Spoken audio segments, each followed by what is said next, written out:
வந்து சாம்பார் வச்சு காமிக்க போகிறேன். இன்றைக்கி வெள்ளிக்கிழமை. பருப்பு 100 பருப்பு, தக்காளி, பூண்டு, மஞ்சப்பொடி, பெருங்காயம் போட்டு வேக வச்சுருக்கேன். 4 விசில் வச்சு. இப்போ அதுக்கு காய் வந்து நான் சேர்க்குறேன். பாருங்கள், தடியங்காய், பலாக்கொட்டை, முருங்கைக்காய், மாங்காய். இப்போ இதை 3ஐயும் போட்டு பலாக்கொட்டை, முருங்கைக்காய், தடியங்காய்லாம் போட்டு விட்ருவோம். ஒரே ஒரு விசில் வச்சா போதும். சாம்பார் பொடி 1½ ஸ்பூன் எடுத்திருக்கேன். தனி மிளகாய் பொடி 1 ஸ்பூன் எடுத்திருக்கேன். சேர்த்து விட்ருவோம். நான் ஒரு கிளாஸ், பெரிய கிளாஸ்க்கு 1 கிளாஸ் தண்ணி ஊற்றுறேன் இதில். இப்போ நம்ம இதை ஒரு கலக்கி விட்டுருவோம். தேவையான அளவு உப்பு சேர்த்துக்கலாம். கல்லுப்பு தான் போடுறேன். இப்போ ஒரு விசில் வச்சு எடுத்துகிட்டு குக்கரை நல்லா கிண்டி விட்டுலாம். மாங்காயை போட போகிறேன் நான்.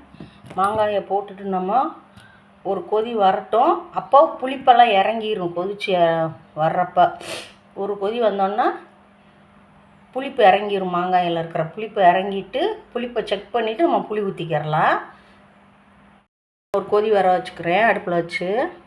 குழம்பு நல்லா கொதிச்சுக்கிட்டு இருக்கு. இந்த குட்டி நெல்லிக்காய் சைஸு தான் நான் புளி எடுத்திருக்கேன். இதை கரைச்சி நான் குழம்புக்கு ஊற்றுறேன். இப்போ நம்ம புளியை ஊற்றிடுவோம்.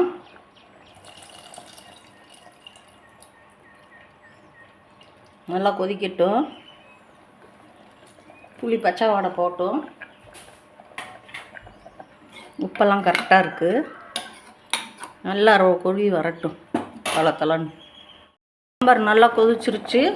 இப்போ நம்ம தாளித்து விட்டுறலாம் சாம்பாரை. தாளிப்பு கடாயை வச்சுட்டேன். இப்போ நான் கடலெண்ணெய் சேர்க்குறேன்.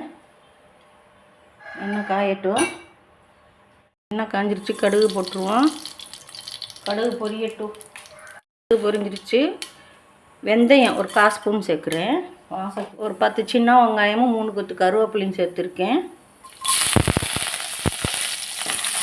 நல்லா பொன்னிறமாக ஆகட்டும். கோல்டன் கலராக வரட்டும் வெங்காயம்.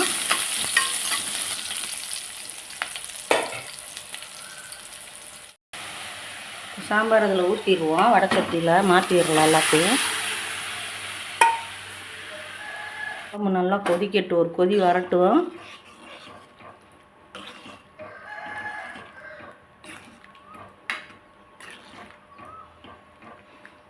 இப்போ ஒரு தடவை நம்ம உப்பு செக் பண்ணிடுவோம். உப்பெல்லாம் நல்லா இருக்குது. ஒரு கொதி மட்டும் வரட்டும். நல்லா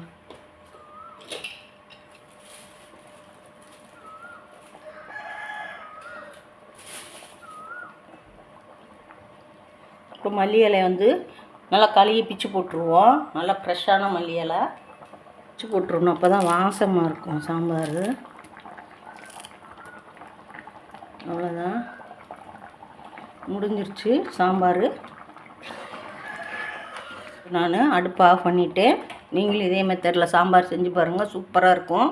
ஷீலு கிச்சனுக்கு லைக் பண்ணுங்கள், ஷேர் பண்ணுங்கள், சப்போர்ட் பண்ணுங்கள். நன்றி.